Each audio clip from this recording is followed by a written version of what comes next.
Selamat malam Ibu, selamat malam teman-teman. Kami dari kelompok 1 akan mempresentasikan materi tentang sumber daya komputasi dan komunikasi.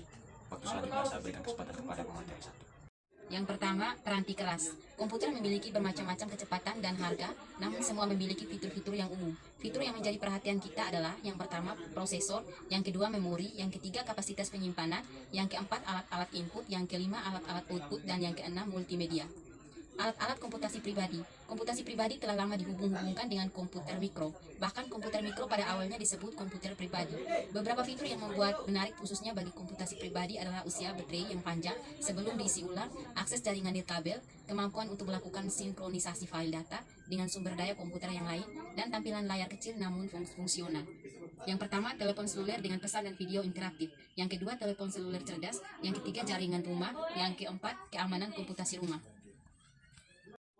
Yang ketiga, peranti lunak. Terdapat dua jenis peranti lunak, yaitu peranti lunak sistem dan aplikasi. Yang pertama, peranti lunak sistem. Peranti lunak sistem atau yang disebut juga peranti lunak sistem operasi menjalankan tugas-tugas mendasar yang dibutuhkan oleh seluruh pengguna dari satu komputer tertentu.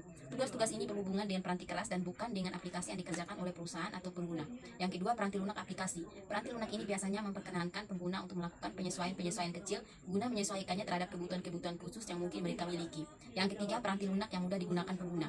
Peranti lunak yang sederhana dan penggunaannya intuitif sering kali dikatakan mudah digunakan pengguna, berarti bahwa aplikasi tersebut telah dibuat dengan saksama sehingga berbagai bakat dan keahliannya yang memiliki oleh rentang pengguna yang luas dapat diakomodasi.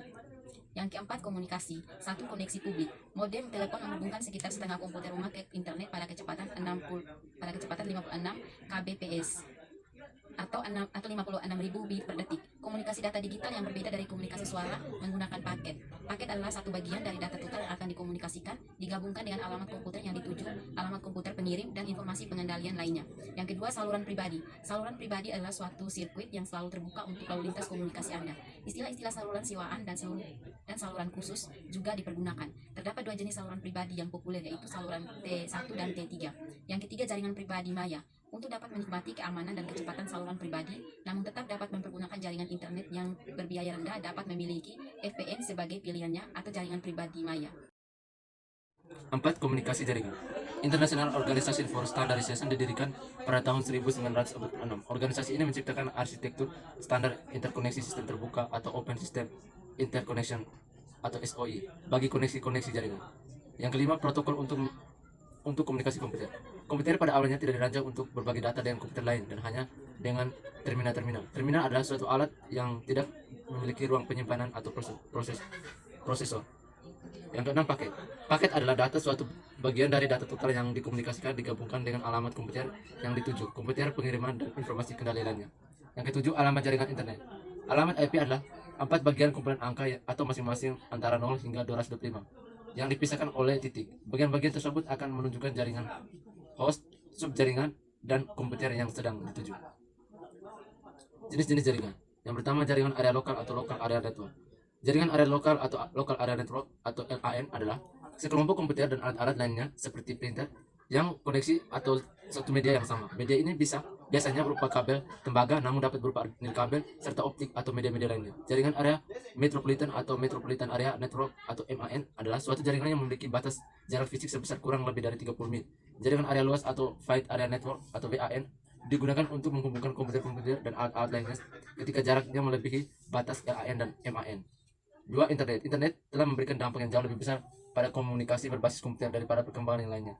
Jika ia juga dilakukan memunculkan aplikasi khusus lainnya seperti internet dan eksternet.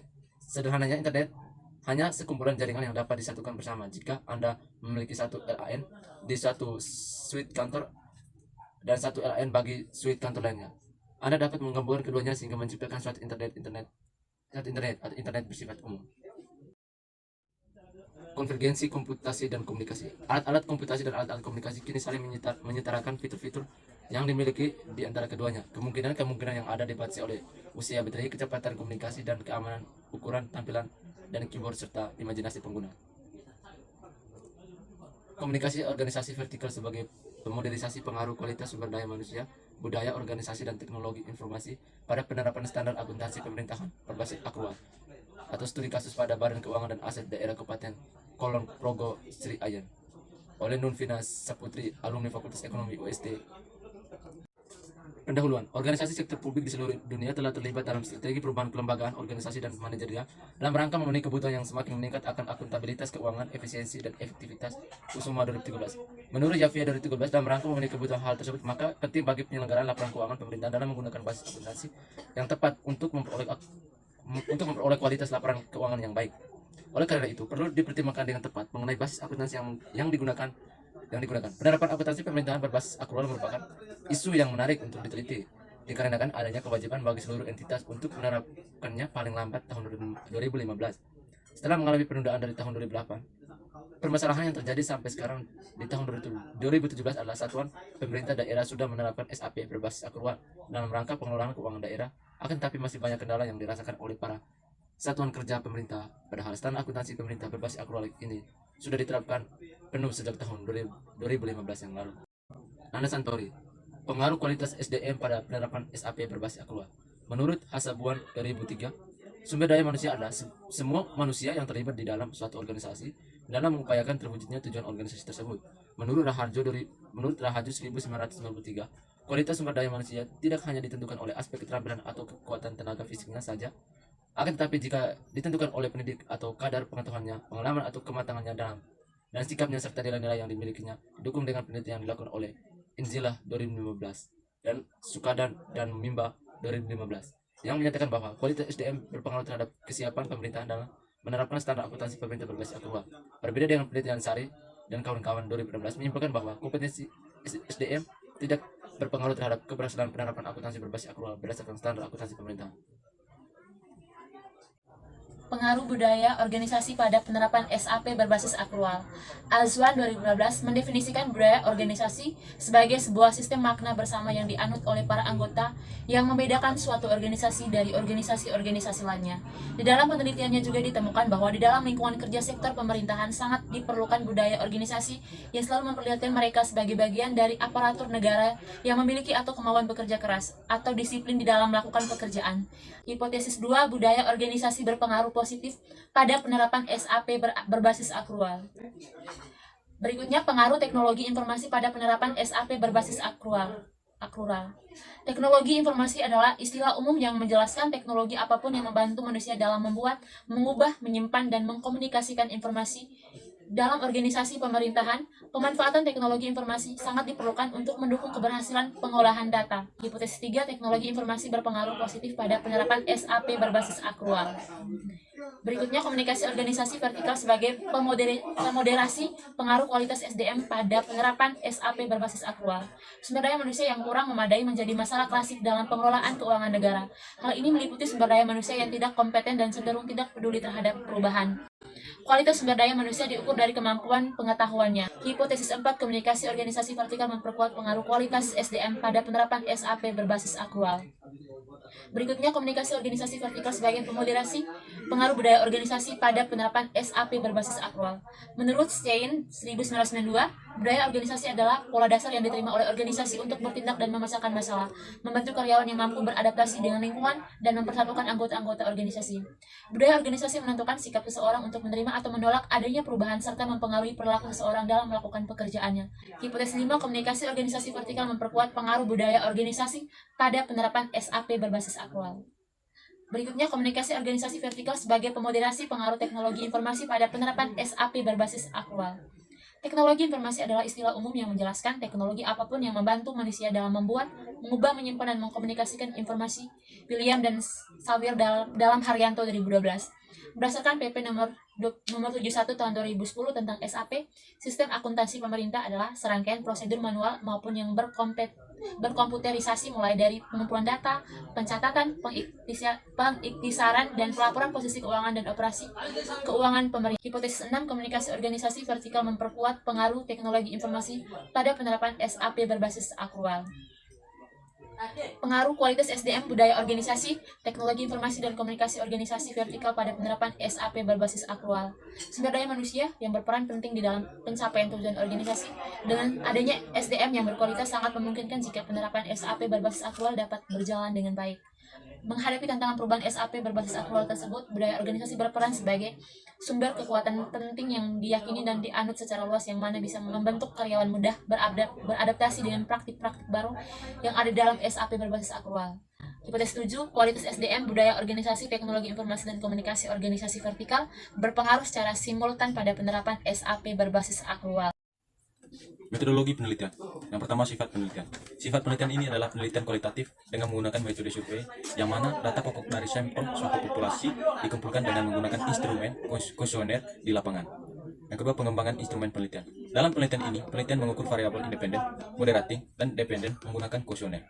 Sebelum melakukan penelitian yang sebenarnya, maka terlebih dahulu dilakukan pilot test. Pilot test pada penelitian ini dilakukan dengan menyebar kuesioner kepada 30 responden, sebagian staf akuntansi dan aset PPKD Clinton. Berikut ringkasan definisi penerapan SAP berbasis aktual. Yang pertama, penerapan SAP berbasis aktual.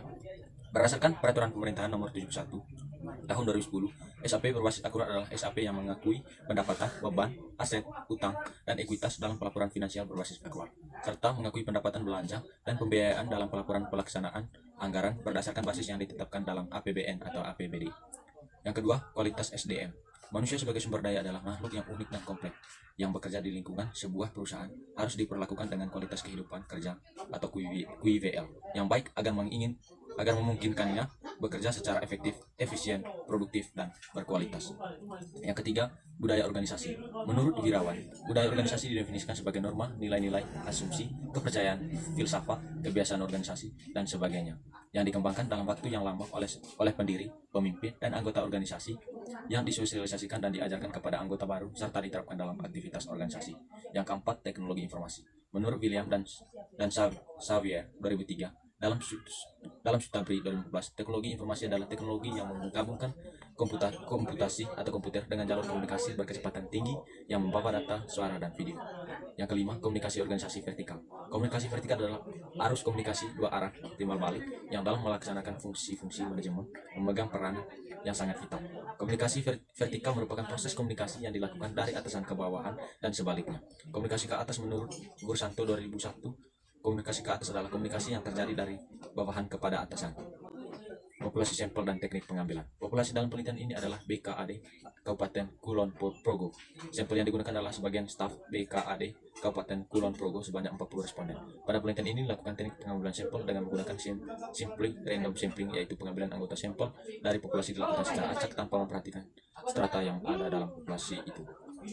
Hasil dan pembahasan. Uji kualitas data, uji validitas data, dan reliabilitas data. Berdasarkan hasil uji validitas, dibuktikan bahwa semua bukti pertanyaan dalam kuesioner dinyatakan valid. Hal ini karena R hitung lebih R table, sedangkan uji reliabilitas menunjukkan banyak semua variabel dinyatakan reliable. Hal ini dibuktikan dengan nilai Cronbach alpha yang lebih tinggi dari 0,600. Uji asumsi klasik. Pada penelitian ini, berdasarkan pengujian yang telah dilakukan, dapat dinyatakan data dalam penelitian itu sudah lolos dalam pengujian asumsi klasik, yang diantaranya yaitu uji normalitas, uji multikolonialitas, dan uji heteroskedastisitas. Hasil pengujian hipotesis. Pengaruh kualitas sumber daya manusia pada penerapan SAP berbasis aktual. Koefisien regresi pada variabel independen yaitu kualitas SDM sebesar 0,439 dan berpengaruh positif terhadap penerapan SAP berbasis aktual. Pembuktian selanjutnya adalah dengan membandingkan nilai T hitung dengan T table. Apabila nilai T hitung lebih besar daripada nilai T table, maka H1 terdukung dan H0 ditolak. Kesimpulan, kualitas sumber daya manusia dan budaya organisasi berpengaruh positif pada penerapan SAP berbasis aktual. Teknologi informasi tidak berpengaruh penerapan SAP berbasis aktual. Komunitas organisasi vertikal memperkuat hubungan antar kualitas SDM dengan penerapan SAP berbasis aktual.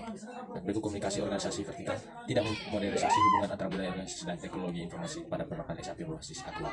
Saran, BKAD Kabupaten Kulon Progo hendaknya menyamaratakan spesifikasi sarana prasarana teknologi informasi yang ada agar penggunaan perangkat lunak terintegrasi pengelolaan keuangan menunjang penerapan SAP berbasis aktual seperti SIMDA dapat digunakan dengan maksimal sehingga akan menghasilkan informasi yang andal dan pegawai tidak lagi menggunakan alternatif lain untuk menghindari perangkat lunak.